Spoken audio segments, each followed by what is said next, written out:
Bonjour à tous. Alors aujourd'hui, je me suis amusé à faire un petit système là que j'avais en tête depuis un petit moment.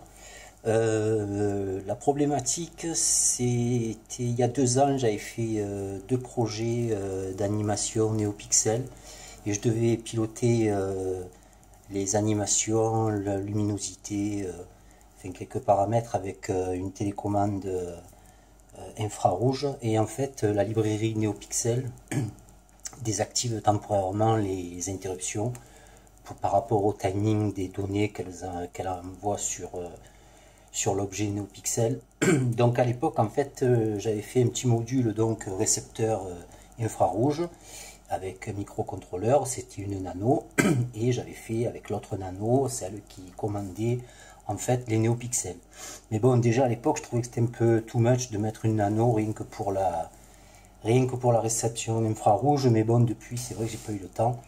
Et là, comme j'étais dans les Atini, que j'avais le programmateur de sortie, je me suis dit, bah tiens, je vais le faire. Donc là, c'est juste une démonstration.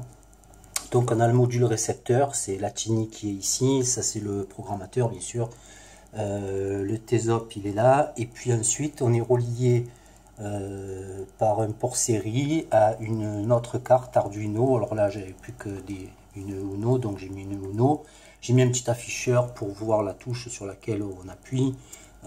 Voilà, je ne sais pas si on voit bien parce que ça scintille forcément, parce que c'est la fréquence de rafraîchissement. Donc voilà, donc la Tini va choper va décoder la touche. Voilà, j'appuie sur OK, j'appuie sur flèche du haut, flèche du bas, droite, gauche. Alors, par exemple, on peut là, je vais rester appuyé sur la touche haut.